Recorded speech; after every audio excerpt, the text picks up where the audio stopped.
All right, good day everyone. So today we are going to discuss chapter 8 of our subject strategic management.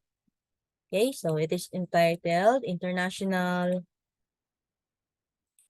Expansion. So here are the contents that we are going to discuss: modes of entry into foreign markets, types of international strategy, so in cultural and ethical considerations in international business, and global standardization versus local strategies. Okay.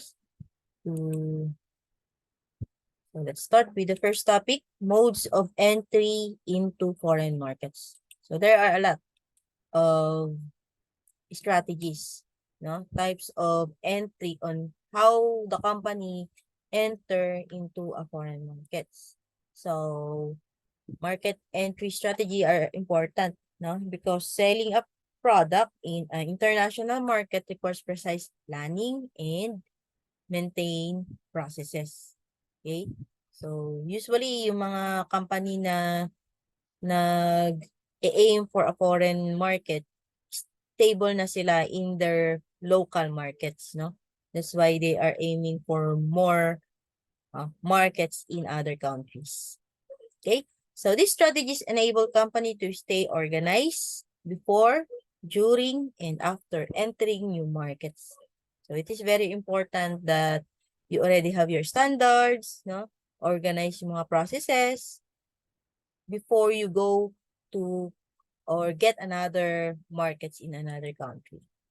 So since every company has its own goal for entering into international market, having the option to choose from various types of strategies can give a company the opportunity to give or to find one that fit its needs. Now, here are the modes of entry into foreign markets. So first is exporting. We already know this, no? So when we say exporting, we are selling our products, no, or bringing our products to another country. So we have direct tsaka indirect, no? When we say direct exporting, so it is which they sell the product they manufacture into international markets, no, without third-party involvement. Okay?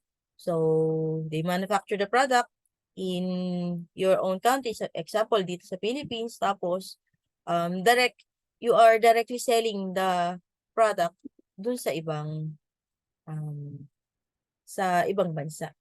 Okay? When you say indirect, usually they are just beginning to distribute internationally. Usually this company pay agents, no? Nagbabayad sila ng agents for their service, no? In order for them to sell yung product nila. Okay? Kaya siya indirect. So may mga agents pa. Ito direct na yung company mismo yung nagsisell ng product doon sa ibang bansa. Okay? So another modes of entry is piggybacking. Okay? So when you say piggybacking, if your company has contacts who work for organizations that currently sell products overseas, you may want to consider piggybacking. Now, usually ito nakikipag usap. Actually, hindi siya registered sa ibang bansa. Kunyari, kapamilya mo nandito sa Philippines, hindi siya registered sa ibang bansa to sell the product. Pero may kakausapin siyang company doon na naka-register, no, to sell their products. Yeah? So, yan yung tinatawag na piggybacking. So, this market strategy involves asking other business whether you can add their product to their overseas inventory.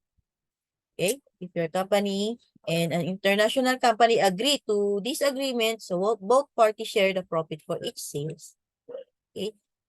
So your company can also manage the risk of selling overseas by allowing its partner to handle international market while your company focus on domestic retail.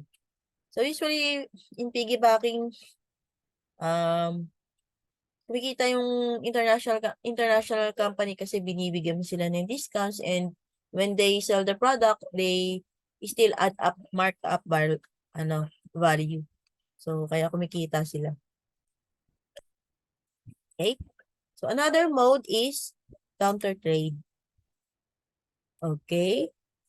So, counter trade is a common form of indirect international marketing, no? So, counter trading function as a barter system in which company trade each goods instead of offering their product for a purchase. So, another entry sa foreign market, no? Hindi sila nagtitinda pero nakikipag-barter sila ng another product. So, legal naman yung mga ganyang. So, while legal, the system does not have specific legal regulations like other forms of market entry, no? So, this means the company may solve problem like ensuring other company understand the value of their products and attempting to acquire goods at a similar level of quality. So, usually, itong counter trading is a cost-effective choice, no, in many businesses because the practice may exempt them from import quotas. So, example niyan is yung all kinds of company from food and beverage company ng PepsiCo, no, to power automation technology giant. Okay, so yan, no? So, isang example ng counter trade yung PepsiCo company, no? Trade sila ng aid sa aid, sa ABB Group, no? Itong ABB Group, sila yung automation technologies, no? Sa ibang bansa. Okay, so nakipag-tie up sila doon na um, they engage counter trade, no? When PepsiCo wanted to enter in the Indian market, the government stipulated a part of PepsiCo local profits, no, had to use in purchased tomatoes. So, ayan. Nakipag-counter trade yung ABB group, no? And automation technology sila. At the same time, they producing yung potatoes sa Indian market, no? So, ang nangyari, yung i-automate ng ABB Group yung PepsiCo, yung mga processes ng PepsiCo. So, they provide mga technologies, equipments. Pero, um, i ang kapalit naman nun is, doon sila bibili ng tomatoes sa Indian, sa ABB Group. No? Which, ginagamit din ng PepsiCo yung tomatoes na yun dahil sila rin yung may-ari ng Pizza Hut. Okay? So, sa Pizza Hut, di ba gumagamit ng tomatoes? So, yan. They counter trade. Okay? So, next mode is licensing. So, licensing occurs when one company transfer the right to use or sell a product to another company. So, a company may choose this method if it has a product that's in demand, no? And the company to which it plans to license the product has a large market. So, usually, sikat yung company na yon. Kaya, they have the right to license yung product nila to use by other companies. Okay, so isang example niyan yung mga movie production company, no? Usually yung mga nakikipag-licensing sila sa mga school supplies, yan, na kung saan yung mga school supplies na yon ipiprint yung mga images nila, yung mga usually mga movie ng characters, no? Sa backpacks nila, sa lunch bags, sa mga notebooks. So, yun yung tinatawag na licensing. They allow yung school supply company na to use yung mga images nila, no? Sa mga product nila. Okay? So, yan yung licensing.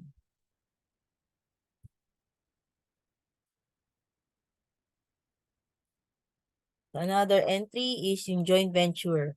So, some companies attempt to minimize the risk of entering the international market by creating joint venture with another company that plans sell a globe.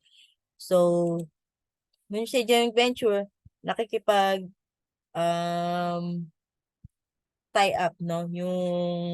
Yung isang company doon sa isang company. Okay? So, ang mangyayari niyan, usually itong mga joint venture, yung mga maliliit na company, no? Ta-tie up sila para lumaki.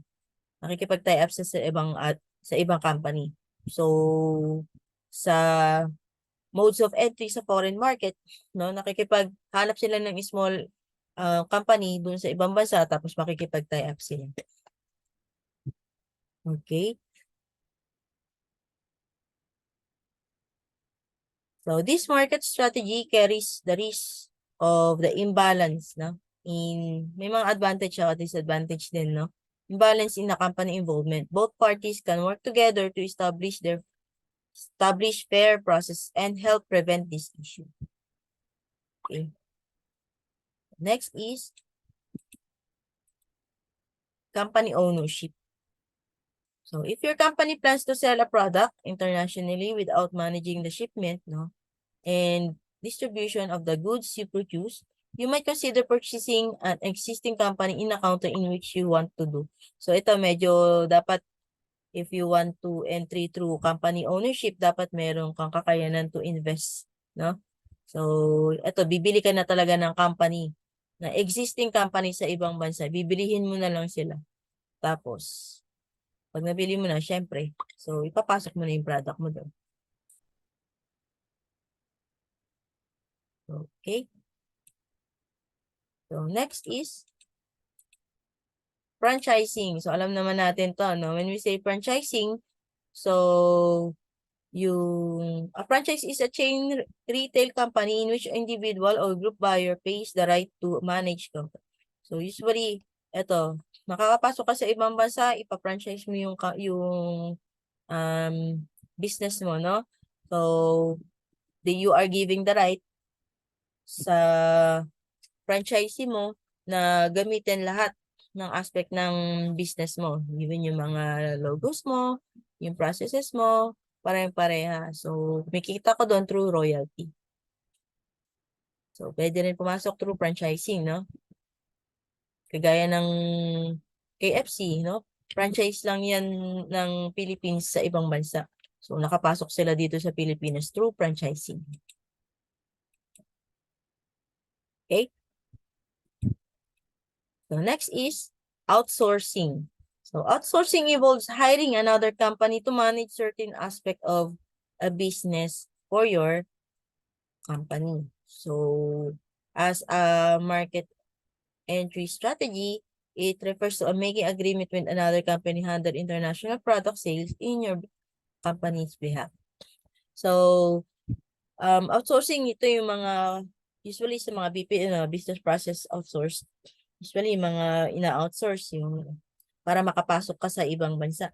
Katulad yung mga sikat na outsource, yung mga computer programmer, yan, yung mga virtual assistant, yan, call centers, yan. Nakakapasok yung isang company sa ibang bansa through outsourcing.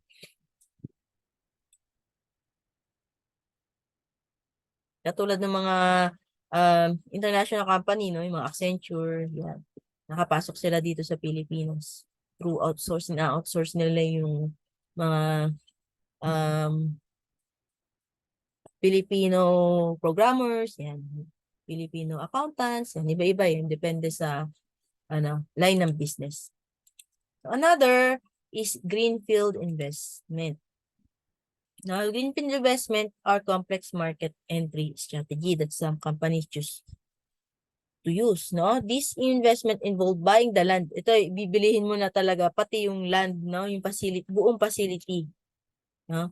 Internationally. Ito mas malaking aspect compared yung kanina, no? So, bibilihin mo lang yung kanina, bibilihin mo lang yung market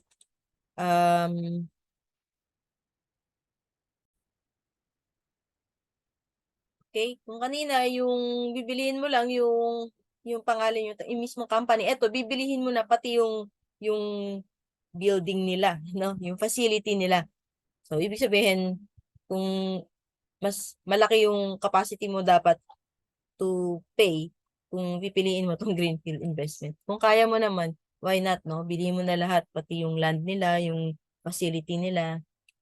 Okay? So, yan yung greenfield investment yung tinatawag.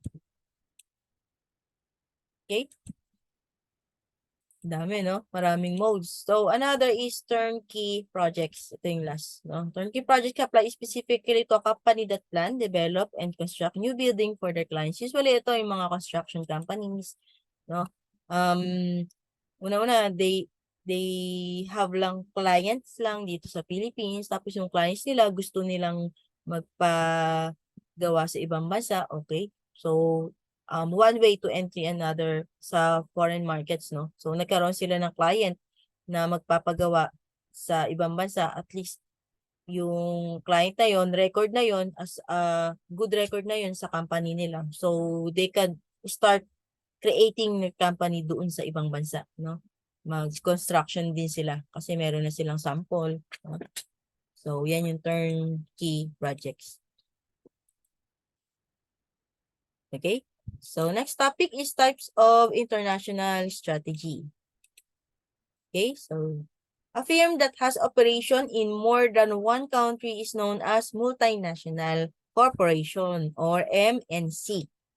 No? So, here are the types of international strategy. We have international, global, multi-domestic, and transnational strategy. So, discuss natin in detail.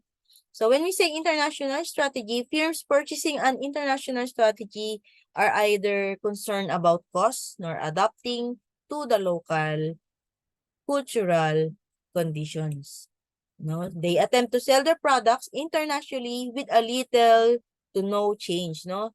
So, bebenta nila yung products nila, ito yung isang strategy, no? Pero wala silang babaguhin doon sa product. Okay? So, example niyan, yung Harley Davidson. So, ito yung motor, no? Yung nakikita nyo sa pictures. Mga motor, meron silang kakaibang design ng ng motor na ginagamit sa US. No? Nung nag-international, ano sila, um, nagbenta sila ng international. So, same, wala silang binago sa kahit yung price. Wala silang masyado binago. Napakamahal ng motor na to. Pero, tinatakil pa rin ng mga ibang bansa because of the quality and the uniqueness, no, ng product. So, another example is yung Starbucks, no? So, wala silang binago pagdating sa mga ingredients, same pa rin, no? Pati yung price, same pa rin compared sa ano, hindi sila nagbaba, hindi sila nagtaas. Nung nag-international, ano sila, yung pumasok sila sa international market. Okay? So, another is mga Belgium chocolate exporters, no? So, kilala natin yung Belgium, meron silang quality chocolates. So, nung pumasok sila sa iba-ibang bansa, yung price nila, hindi nila binaba, yung packaging nila, wala silang binago. Okay? So, ito pa yung Rolex, no? Kahit napakamahal ng product na to, still tinatangkilik because of the quality and of course, the brand name, no? Na na-establish ng company. So, another example is multi-domestic strategy. So, a firm using multi-domestic strategy does not focus on cost or efficiency but emphasizes responsiveness to local requirements within each of its market, no? So, rather than trying to force all the American-made show of viewers. So, ito isang example, no? Netflix, no? Nung pumunta sila, nag-expand sila internationally, no? Binago nila yung mga movies nila based doon sa culture o norms ng isang lugar, no? Tulad nung ano, yung mga palabas nila, no? Yung nagkaroon ng Korean, so meron na rin silang mga Korean na movie. So ina-adapt nila yon para at least makater nila yung Korean markets. Okay? So another example is yung Heinz tomato ketchup, no? Nung pumunta sila ano sila sa India. So sa India kasi ano, mahilig sila sa garlic and onion, no? So they adapt yon. So they changed the product based doon sa preference ng customer doon sa India. Okay? Kaya nagkaroon sila ng ganitong product ng Indian spices. So another is global strategy. Ito naman, a firm using global strategy sacrifices responsiveness to local requirements within each of its market in a favor of emphasizing lower costs. Okay, so this strategy is the complete opposite. Kabaliktaran naman ng multi-domestic strategy. So some minor modification to products, service, no? But global strategy stresses to need to gain low cost and economies of scale by entering essentially. So, example nito yung global strategy yung Microsoft, no? So, they offer the same software, same lang naman software. Kung yung sa hindi sila, binago nila yung product nila. Ito, meron lang minor modification. Pero same pa rin yung product. Katulad yung Microsoft nga kanina, sample natin, no? Microsoft program, same lang naman, pero they adjust do sa local market. Ang in-adjust nila, minor modification, kasi yung language, di ba? Yung katulad ng meron tayong Mandarin, okay? Meron tayong English, meron tayong French, okay? So, nag-adapt sila through changing yung yung language. Pero same pa rin yung product. Okay? So, yan yung mga minor. Yan yung tinatawag na global strategy. Okay? So, similar customer goods, katulad ng mga Procter and Gamble, no? Na products. So, same product lang sila, no? Na pinoproduce when they go to international market. No? So, wala silang binabago sa product. Sa package, minsan, binabago lang yung packaging lang, no? Minor modification lang. Kabaliktaran ng multi-domestic. Okay? Ito yung last, no? Transnational strategy. When we say transnational strategy, a firm using transnational strategy seek a middle ground between multi-domestic and global. So, ito pinaghalo, no? Ng multi-domestic tsaka global. So, such firm tries to balance the desire for lower cost and efficiency with the need to adjust to local preference. Okay? So, some example niyan is yung mga large fast food chains such as McDonald's, KFC, no? So, ang example niyan yung sa sa France, no? So, example nun yung sa McDonald's. Sa France kasi medyo mahilig sila sa wine, no? Tapos, sa mga pagkain nila, laging may wine. So, nagkaroon lang ng same pa rin ang mga pinoproduce sa product, no? So, pero sa France, meron ka mabibiling wine sa McDonald's. Unlike sa ibang bansa. Okay? So, pinaghalo yung multi-domestic, tapos yung global strategy. Okay? Pagdating naman sa Saudi Arabia, yung McDonald's, they serve sandwich. No? Kasi, mahilig sila dun sa sandwich, no? Tapos yung mga breakfast nila, they features yung no pork. Kasi, di ba sa Saudi, maraming mga Muslim, no? So, mga halal food. So, yun, binago nila. Walang pork yung kanilang breakfast. Katulad ng ham, bacon, sausage, wala. So, yan. Okay? So, in summary, no? When it comes to local responsiveness, okay? So, mababa yung sa global strategy saka international. Mas mataas yung transnational strategy saka multi-domestic. No, they are more on the culture of the country na kung saan na-adapt nila yung culture ng country na kung saan sila mag-expand. When it comes to global integration, mas low yung international strategy tsaka domestic. Mas high yung global and transnational. So, and summary. Okay? So, next topic is cultural and ethical consideration in international business. Okay? So, ethical issue, when we say ethical issue, it refers to an occurrence in which business faces a moral conflict that needs to be taken care of. No? Ethical issue in international business include child labor, okay, workplace diversity, okay, working standards, human rights, equal employment opportunity, trust and integrity, environmental preservation. So, when you expand sa ibang bansa, you need to also Okay? Research for their ethical issues. It's very important, no? Para wala kang masuway sa mga rules and regulations nila. Okay? Ito yung mga dapat isinasaalang-alang na sa pag-process ng mga pag pumunta ka ng pag nag-expand yung business mo sa ibang bansa. Okay? So, meron tayong tinatawag na ILO, no? International Labor Organization. So, it made up 187 members state, no? Who have agreed to set a standard, policy, and program designed to ensure the worker are safe and fairly compensated. Okay?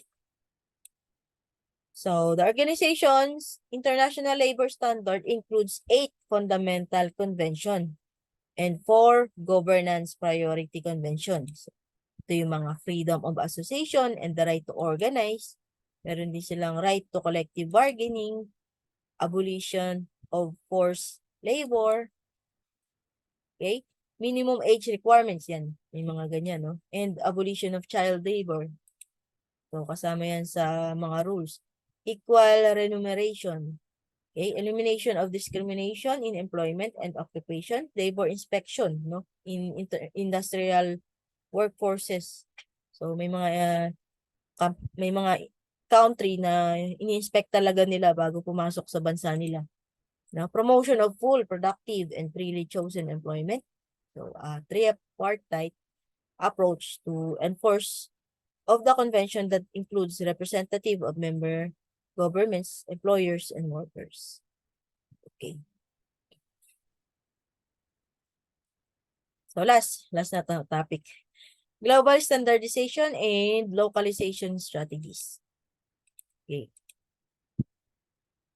Okay, when we say businesses that expand globally need to decide how they approach marketing, okay, to their new customers.